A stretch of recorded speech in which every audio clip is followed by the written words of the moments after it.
আসসালামু আলাইকুম। আজকে তৈরি করছি রসপুলি পিঠা।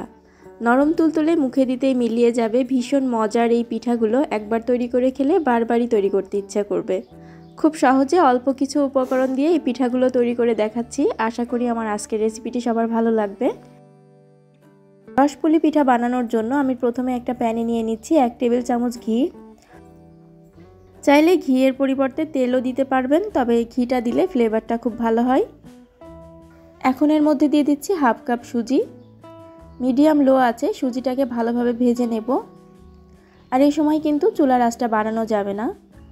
চুলার আঁচটা মিডিয়াম লোতে রেখে 3-4 মিনিট সময় ধরে সুজিগুলোকে ভেজে নিতে হবে।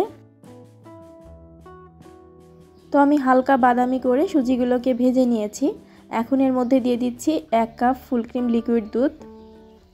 চাইলে দুধের পরিবর্তে এখানে 1 কাপ পরিমাণে পানিও দিতে পারবেন, তবে দুধটা দিলে পিঠার টেস্টটা বেশি ভালো হবে। 1 চিমটি পরিমাণে লবণ দিয়ে দিচ্ছি। মিষ্টি খাবারে যারা লবণ পছন্দ করেন না তারা চাইলে স্কিপ করতে পারেন।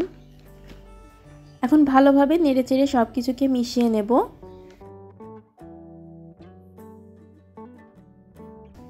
আর চুলার আঁচটা লো হিটে রেখে আমি নেড়েচেড়ে ডোটা তৈরি করে নেব।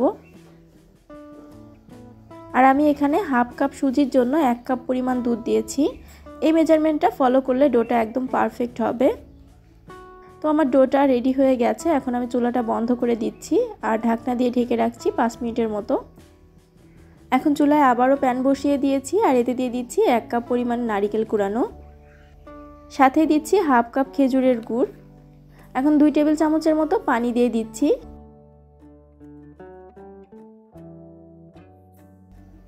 এবার গুড় আর নারকেলটাকে ভালোভাবে মিশিয়ে জাল করব। আর অনবরত নেড়ে চেড়ে নারকেলের পুরটা রান্না করে নেব। এ পর্যায়ে দেখুন গুড়টা গলে গেছে আর অনেকটা পানিও ছেড়েছে। এবারে আরও কিছুটা সময় ধরে নেড়ে চেড়ে নেব।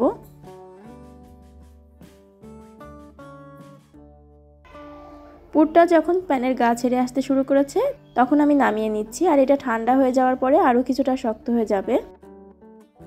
তো পুরটাকে নামিয়ে একটা প্লেটে ঢেলে নিচ্ছি। আর আমি সুজির ডোটাকেও একটা প্লেটে ঢেলে নিয়েছি। আর এখনও কিছুটা গরম অবস্থায় আছে। এবার হাতে কিছুটা ঘি মেখে আমি ভালোভাবে মথে নেব। যদি শক্ত মনে হয় তাহলে সামান্য পরিমাণে পানির হাত দিয়েও মথে নিতে পারেন। আর এই ডোটাকে যতটা সম্ভব সফট করে মথে নিতে হবে। তো আমি ডোটাকে এরকম সফট করে মথে নিয়েছি। এখন চলে যাচ্ছি পিঠা বানাতে। হাতের মধ্যে আবারও কিছুটা ঘি মেখে পরিমাণ মতো সুজির ডো নিয়ে প্রথমে গোল বলের মতো করে নেব। আর এবার হাত দিয়ে এভাবে প্রেস করে বাটির মতো বানিয়ে নেব।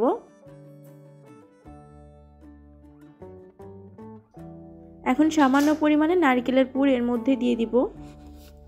পুরটা দিয়ে ভালোভাবে মুখটা বন্ধ করে দিতে হবে।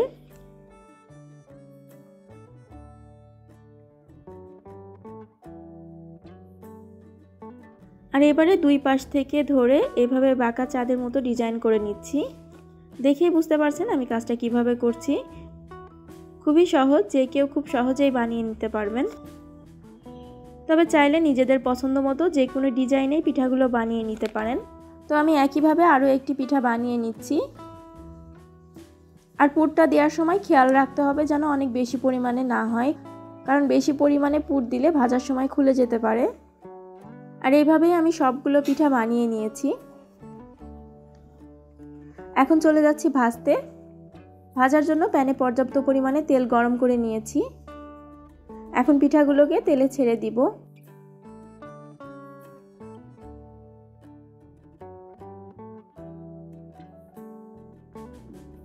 চুলার আঁচটা মিডিয়াম লোতে রেখে পিঠাগুলোকে ভাজতে হবে। এক পাশটা 2 মিনিটের মতো ভেজে নিয়ে আমি উল্টে দিচ্ছি। আর আপনি যদি আমার চ্যানেলে নতুন হয়ে থাকেন, রেসিপি ভালো লাগলে প্লিজ আমার চ্যানেলটিকে সাবস্ক্রাইব করে দিতে ভুলবেন না।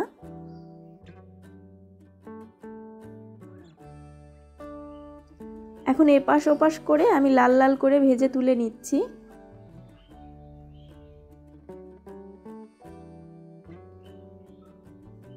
সবগুলো পিঠা আমি এরকম লাল লাল করে ভেজে তুলে নিয়েছি। এখন আমি পিঠার জন্য রসটা তৈরি করে নিব।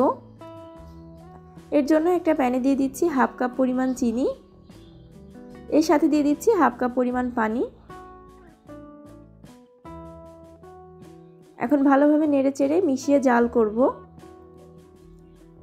ফ্লেভারের জন্য আমি 2 টুকরা এলাচ দিয়ে দিয়েছি। যখন চিনির শিরাটা এরকম ফুটতে শুরু করেছে, এই পর্যায়ে আমি পিঠাগুলোকে দিয়ে দিব।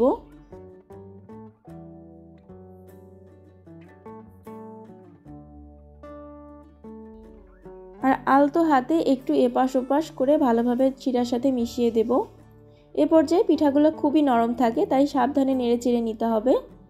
আর একবার ফুটে উঠলেই আমি চুলাটা বন্ধ করে দিচ্ছি।